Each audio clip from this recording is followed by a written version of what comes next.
Persistence, paint, and pain. Flipping to a $3 million property portfolio. That is what this session is all about. And to be honest, this really is one of these investor stories that motivates you and gets you out of bed to actually push forward. There's a thing that Jeff says in here: normalize, don't idolize these property investors. And Ester Beattie is on our show tonight, and together with her husband Murray, they have created an incredible property portfolio from hard work by buying the right properties in the right locations at the right price at the right time, putting in some sweat equity, getting that equity out, then to continue to grow the portfolio and push it. These guys are not the high-flying, Ferrari-driving people that you see on all of these ads. Guys, these are normal, everyday people that have crushed it in property investing because they've taken the right steps. And that's what we unpack. We unpack their story. I love this session.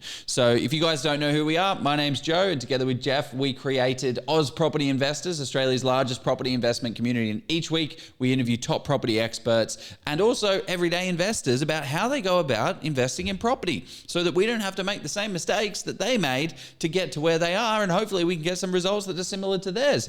This session's exactly that. It's Ester just diving deep into her experience of purchasing these properties, and then none of them are crazy values. I don't think any of them were above $400,000. So they are now because they've grown, but these types of strategies are commonplace and you can still do it. So don't feel scared if you don't have enough money. You can actually go out there and do it. It might not be the flashiest property in, the capital city, but there is value that you can keep creating. Anyway, let's jump in. You'll enjoy this one, I bet.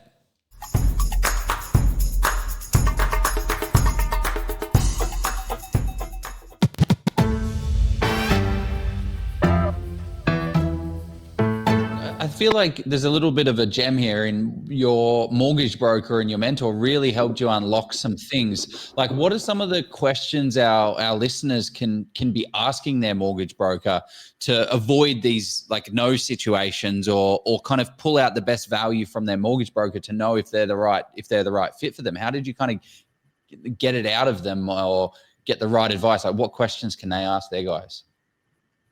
Well, I think something a lot of people get wrong is that they will try and link up with a broker when they want to buy. You should be linking up with a broker well before then. So I have like a regular line of communication with our mortgage broker, and I touch base with her to let her know what our future plans are and what we're doing, and just to make sure that that's all going to line up.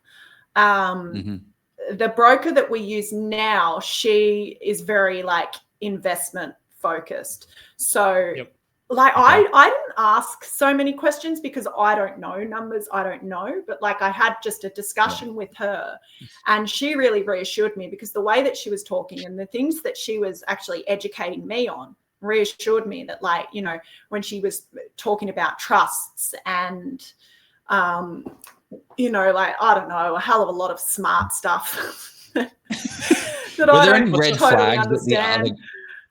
Were there any red flags that the other guys were kind of showing you? Like, oh, looking back, obviously, duh. Like, my first broker experience was I just walked into the local branch of, I forgot Rams or whatever, and just spoke to the first guy there, and he's like, yeah, mate, look, I know all about this whole investment thing. Oh, great. Do you have any investment properties? Nah, but I really know investments. I'm like, oh, okay, great. And then, terrible loan product. It was principal and interest and didn't suit what I wanted. But any red flags that you noticed? Definitely, like when I talked about the amount of accountants we've been through. One of the accountants we went to, they apparently were also mortgage brokers, and they were the ones that were telling us that they would be able to save us on tax but get us that sweet spot.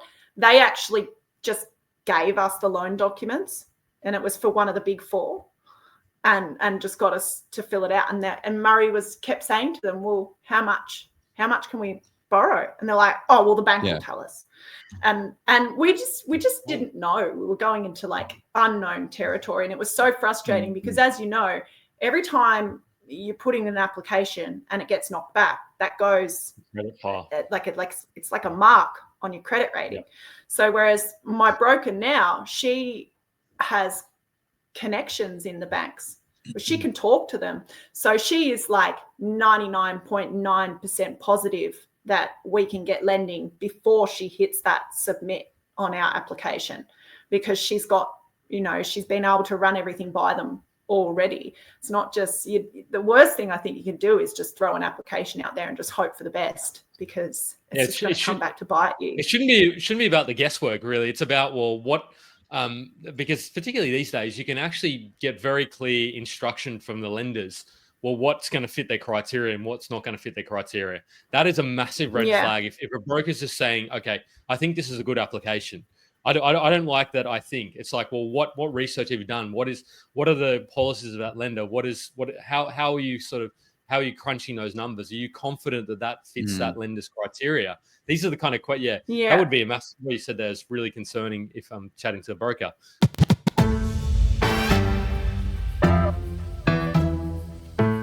Has your mindset shifted on principal and interest only loans? Like, how do you now think about those? We only pay interest only on our investments. The reason being is that if we've invested well, we're not like going to pay off our loans with our day-to-day wage. We're not going to pay off our loan week by week. Like, if we've invested well, those properties are going to pay themselves off. So yeah, I'm like adamant. I won't pay P&I on an investment. I'll only pay P&I on our own, like PPR home loan. Do you want to kind of unpack what that sort of, because I think there's something super powerful in what you said for some people. I could sort of articulate it, but do you sort of, what are your thoughts around the investment's going to pay itself off interest only? Like, how do you come to that conclusion? Well, our strategy long term, which is, a tried and true strategy, and why we're sticking to it, because we've seen other people do it successfully, is to accumulate as many properties as we can. To start with, we needed to accumulate properties that were in a growth zone, but also had a fairly good yield because of our servicing. Those properties long-term should grow enough in equity that then we sell off a number of them and pay down the debt on everything else. So we pay everything in a lump sum from the sales of a number of the properties, rather than, you don't, honestly, like, who wants to pay? You're just going to compromise your day-to-day lifestyle if you're paying P&I week by week. It just seems like a no-brainer. Well, also the thing is, I think where a lot of people get stuck with this is that they don't realize how much control they have of the cash, right? It is having P&I principal and interest loans doesn't mean that what it means is you've just locked away the money. It doesn't mean you can't put that money away yourself, have access to the liquidity, and then be able to use that cash on a renovation instead of going back to the bank. So like an example, $500,000 loan at a 5% interest over 30 years. Monthly repayments is $2,684. So a large chunk of that is going towards principal, right? That's interest only, $2,083. So I did these numbers before. I was chatting with another investor about this exact situation, because they're like, look, my cash is getting really tight. I'm like, great. How many properties you got? Oh, I've got 4. They're all on principal and interest. I was like, Jesus, that's a lot of monthly cash flow. Like, $601 a month from shifting from principal and interest only. So if you just take that $600 a month and put it into your offset account, it's doing exactly the same thing as if you're paying down the loan. So why not have access to that cash? So it reduces it massively.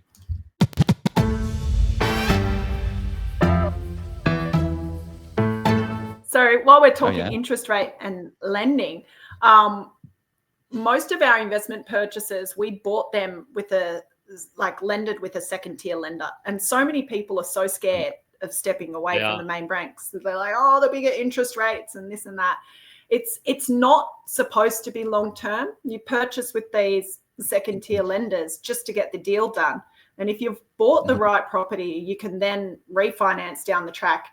The way I see it, I think the highest interest rate we purchased on was like 9-something%, but that maybe cost us, How much? Yeah, but these are cheap properties. Like we weren't buying, top tier properties. These were like, right. I think the most we've paid for one is 380.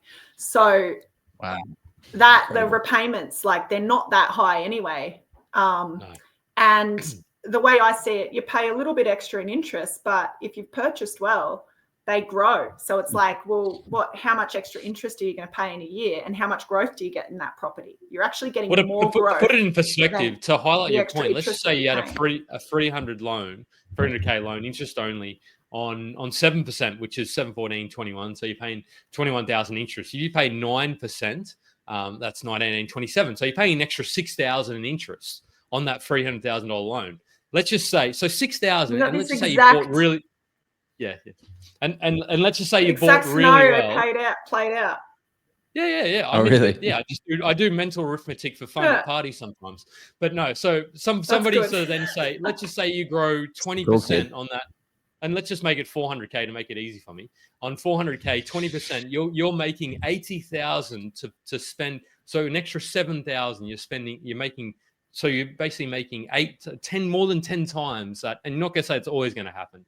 But that's, I don't know, if that's not getting people excited, and property doesn't always go up. No, but if you're doing your research and your due diligence well, it should be going up. Hopefully. Yeah, that's right. So that exact scenario that you were just talking about, the last property we purchased was in July 24. That's the one we paid 384, bought it on a higher interest rate. It's grown already 50, 60K. So it's like you pay an extra $7,000 to make 50 grand. Like, yeah, probably. I mean, like, I'm not a numbers girl. I'm not great with numbers, but I know I'd be very happy to give someone $7,000 to get 50 back. Like, yeah.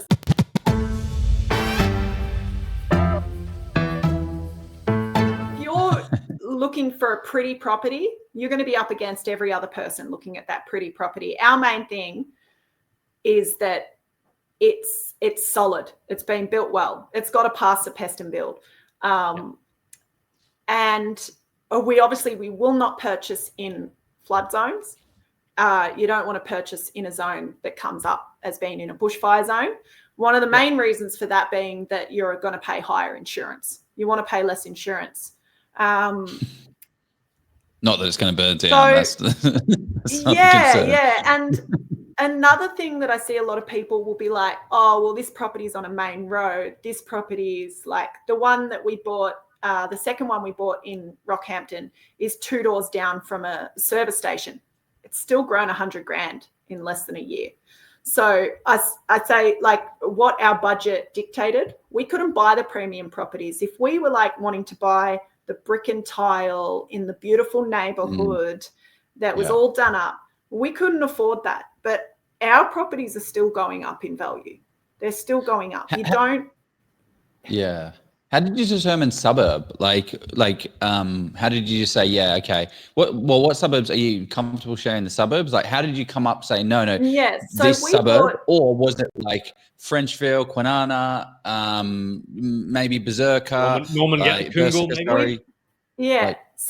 Everyone was talking about Frenchville, and our budget couldn't get us in Frenchville. Like I said, our first house was under 250. We found a house in Berserker very, very close to the Frenchville boundary. So that's something we've done. We've looked at like really good suburbs, and then we try and find the neighboring suburb. We think that gentrification is going to like flow over into that suburb. The closer you are to the nice suburb, if you can't buy in that nice suburb, buy close to it. Yeah. Okay. Get that ripple effect. Ripple effect going.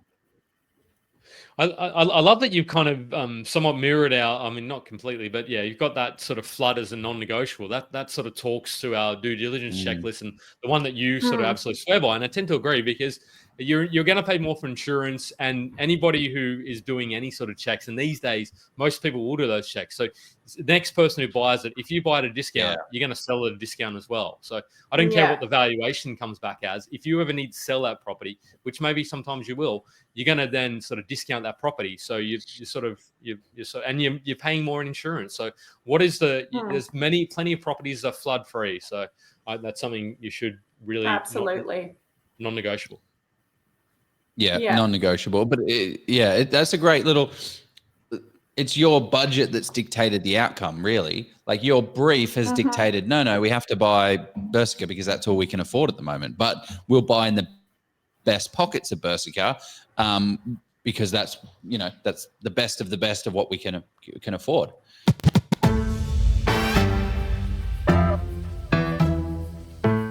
How do you know a good painter and a bad painter if you're like remote as an investor?